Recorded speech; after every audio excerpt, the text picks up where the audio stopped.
Hi there, welcome to my channel mathssl. I'm speaking with Saqib Latif. What a nice question in front of me. I'm going to show you how to solve this question. In the diagram, ABCD is a rhombus. This is a rhombus. F is the point where the diagonals intersect. This is the point where the diagonals bisect. The question says determine the value of Q. Determine the value of Q. So we're looking the value of Q here. Let me show you how to solve this question.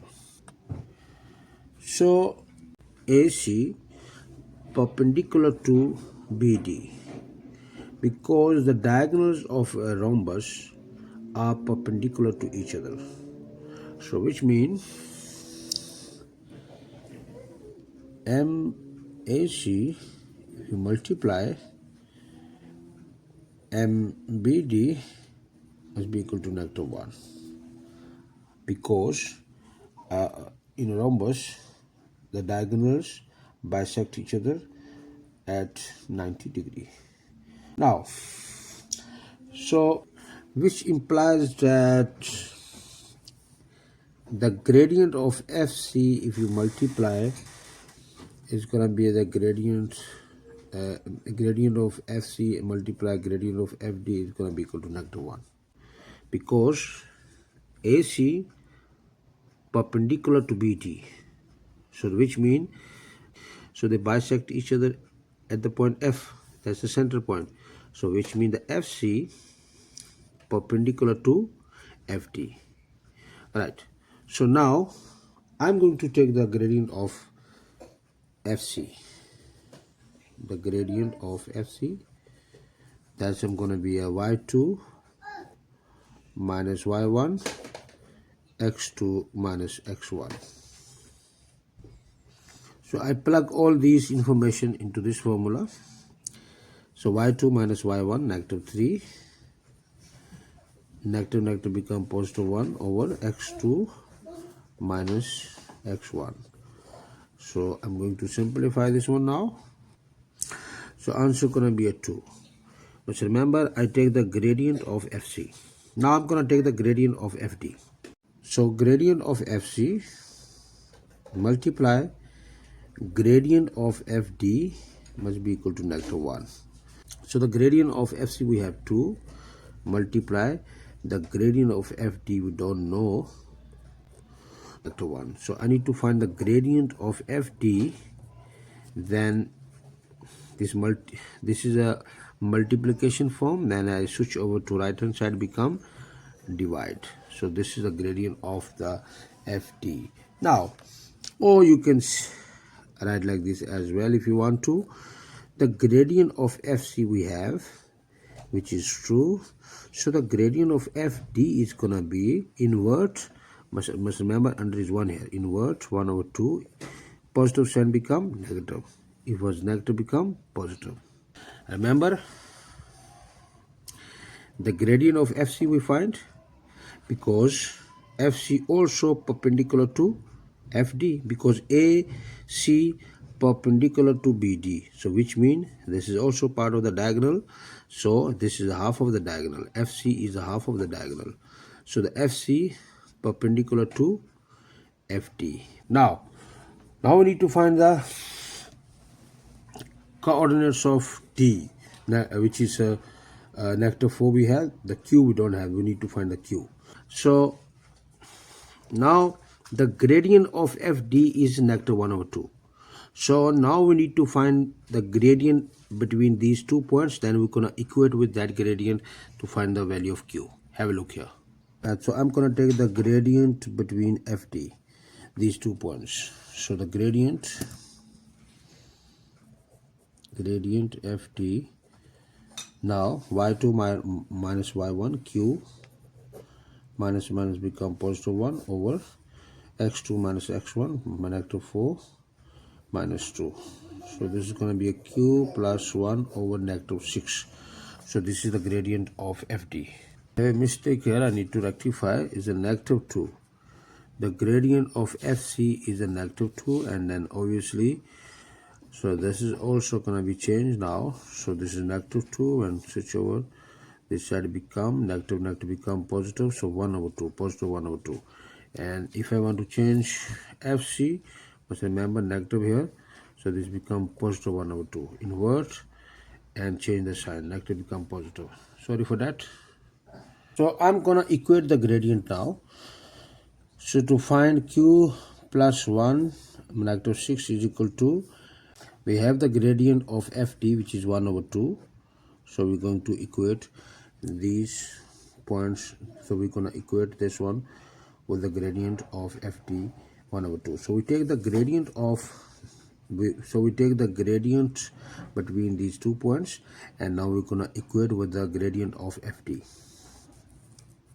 So the cross multiply,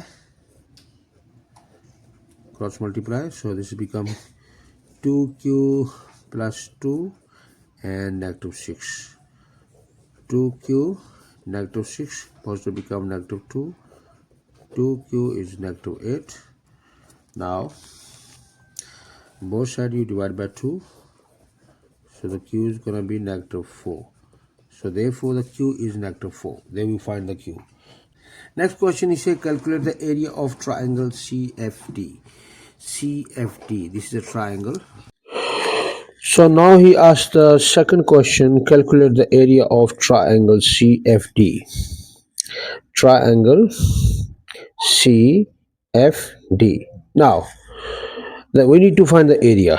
So must remember the area formula is 1 over 2 base times height, perpendicular height. So obviously the FC is your perpendicular height and then FD is your base. So must remember we cut 90 degree here, 90 degree. So this is your base. Now always your perpendicular height gonna be, which is from the vertex, the lines coming from the vertex, that's gonna be your perpendicular height. Now let me show you how to do. So the area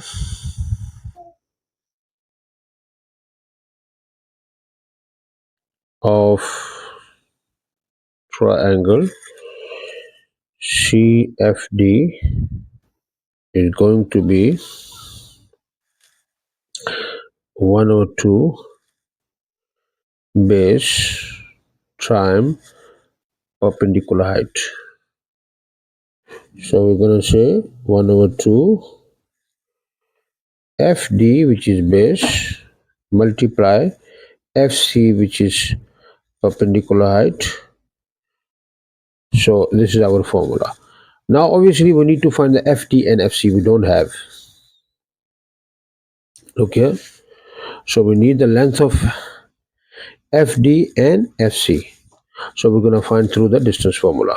So I'm going to apply the distance formula to find the length of FD, and then this will become my x1, y1, this is x2 and the y2. These are the coordinates of FD. So I'm going to plug it into this formula, x2 minus x1, so it's going to be a 2, x2 minus 4, minus 4 and the minus 2 square plus y2, which is negative 4, minus minus become positive 1 square and square root.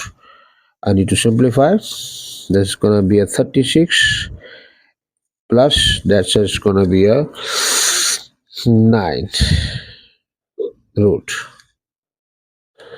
So the answer is going to be a 45 root, 45 square root. Leave in the third form,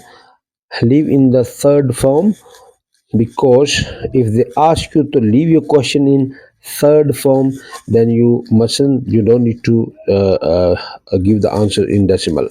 But now 45 square root, this is the answer, so I'm going to leave in the square root form, third form. So I'm going to leave the answer in third form. Now I'm going to find the distance between FC. Coordinates of FC we have here, x1, y1, x2, y2. I'm going to plug it into the distance formula. So x2 minus x1, so 3 negative 2 square y2 minus y1 negative 3 minus must become positive 1 square root. So I need to simplify. After I calculate, so this is gonna be 1 plus, that's gonna be plus 4, so the 5 square root. Again, I'm gonna leave the answer in third form. Now I need to find the area of triangle CFD. So 1 over 2 multiply FD, I have 45 square root, and FC I have 5 square root. So I feed all of these, I plug it into the formula, and then now I use the calculator. So answer gonna be 7,5 units square. When you're finding the area, you must write the square. So this is my final answer. The last question, he said, what is the area of the rhombus? Now this is actually grade 11 type of question, but I'm going to solve for you here in grade 10. So remember, a rhombus can be divided into four congruent right angled triangles by its diagonals. See, these are diagonals, 1, 2, 3, 4 triangles. Therefore, if you know the area of one of these triangles, you can multiply it by 4 to find the total area of the rhombus. So we already find earlier area of the triangle CFD. This we find this area of this triangle.